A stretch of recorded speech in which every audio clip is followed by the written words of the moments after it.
kabundukan ng Cordillera kung saan ang tubig ay parang ugat na dumadaloy sa palayan.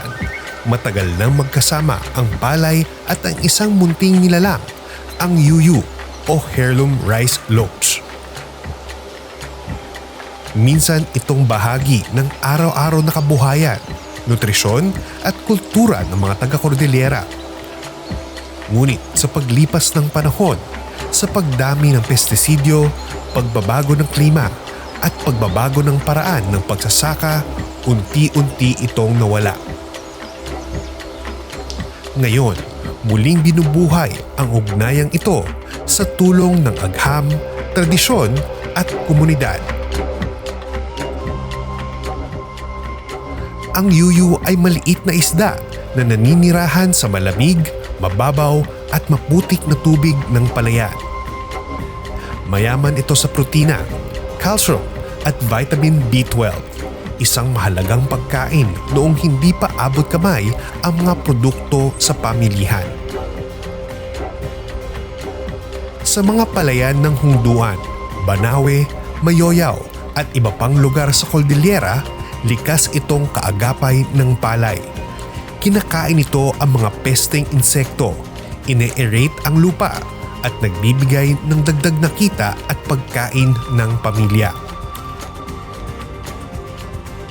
Ngunit nang lumiit ang yuyu sa mga palayan, nawala rin ang isang bahagi ng kultura, isang kwentong ipinamana pa ng mga ninuno.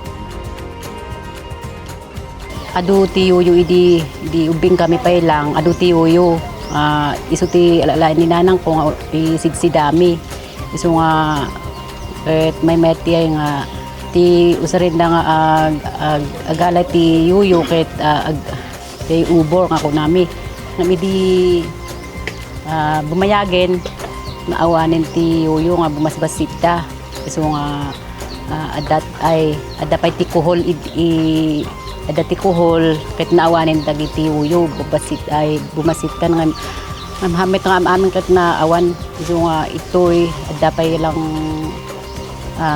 basit nga nabatbati tawan pay ti kiwit itoy talang baba.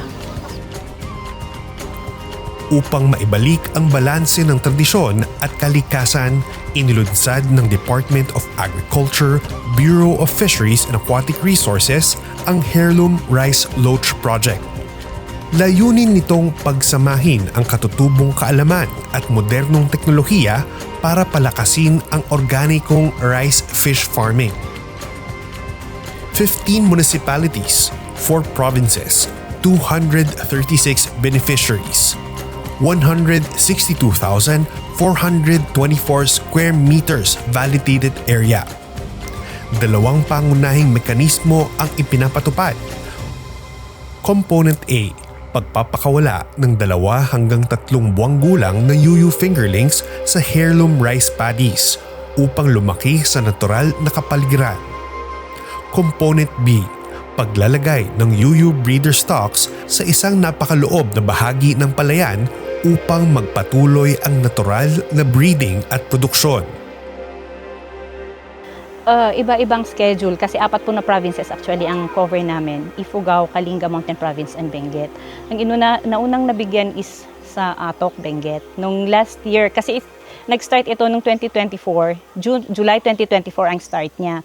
Pero nagkakaproblema kami sa breeders tsaka yung sa fingerlings, kaya staggered yung dispersal. Ang number 1 na namin is i-improve namin yung socio-economic lifestyle nila. Kasi laging sinasabi na ang mga farmers kasi is yung poorest of the poor. So gusto namin na through this high value product, mai-improve namin yung mga livelihood. Mabibigyan namin sila ng other source of income na hindi lang sila dependent doon sa rice.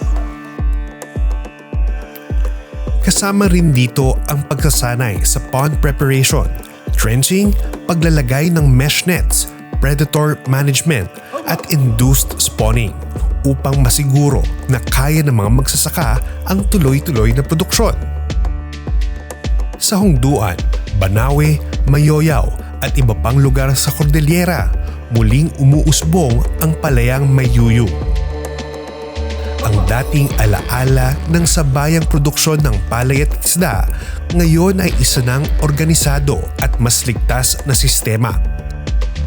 Sa tulong ng proyekto, bumalik ang dagdag kita, bumalik ang nutrisyon, at bumalik ang pagkakaisa ng komunidad. Kung sa pangkabuhayan, ma'am, lalong-lalo sa mga kababaihan, medyo may kamahalan po talaga ang yuyo natin kasi nga po sa dahil bihira ito. At alam lalong-lalo yung mga dating nakatikim na ng yuyo na parang hinahanap-hanap yung lasa. Kaya kung minsan pag may mga nagbebenta hindi pa nakakarating sa merkado, nakukuha na.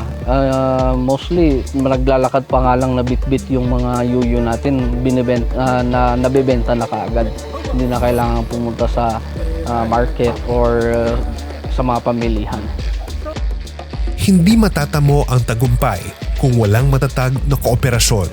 Mahalaga ang papel ng mga LGU, cooperators at mga organisadong grupo na magsasaka sa pag-validate ng lugar, pagsasagawa ng mga training at pagpapatibay ng mga kasunduan kasama ang ibang institusyon, kaagapay ang BFAR. Maganda yan, ma'am.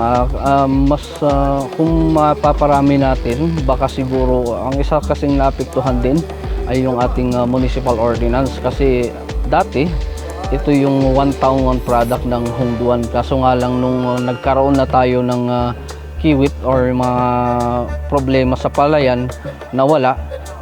Pero kung mabubuhay ulit yung yuyo natin, maibabalik natin yung one town one product na nawala din lang kasi yun nga ang isa sa mga importante, lalong-lalo sa ecosystem din ng ating palayan, ang yuyo. Kasi mas maganda kasi yung yuyo, hindi siya harmful sa ating mga palayan. So kung may babalik man, mas makakatulong yun sa pamamagitan ng pagbebenta or yung pagbebenta natin ng mga produkto at sa mga pangunahing pangangailangan din sa mga bahay-bahay natin. At hindi dito nagtatapos ang kwento. Bahagi rin ng proyekto ang pagbibigay kaalaman sa kabataan, ang susunod na tagapagmana ng ating kayamanang ekokultural. Ay tatlakad makareceive kami ti kita coolers ken kita gubo ken kita net. So takilmet ngayaman mi tapno kada kayo nga nagapo BFAR tapno men support met lang iti DA nga nagapo iti munisipyo ken iti province tapno. Ang pagbabalik ng yuyo ay higit pa sa pagbabalik ng isang isda. Ito ay pagbabalik ng balanse, kultura at kabuhayan. Hopefully, talaga naman na dapat na tumataas kasi yung heirloom rice, maliit talaga yung yield niya compared dun sa mga lowland or yung mga ibang inbred na variety. So ang edge niya para kumita yung farmer is through integrated farming. So yung palay, tapos yung pikaw, and healthier din yung ating ano. So nag-i-increase yung kanilang income at tapos meron pa silang healthy source of protein, yung loach. Sa tulong ng Bureau of Fisheries and Aquatic Resources, LGUs at mga komunidad, ang mga palayan ay muling naging buhay. Ang katubigan ay muling naging daluyan ng biyaya. Ito ang daloy ng pamana, kung saan ang palay at isda ay sabay na lumalago, sabay na inaani, at sabay na ipinapamana para sa masaganang kinabukasan.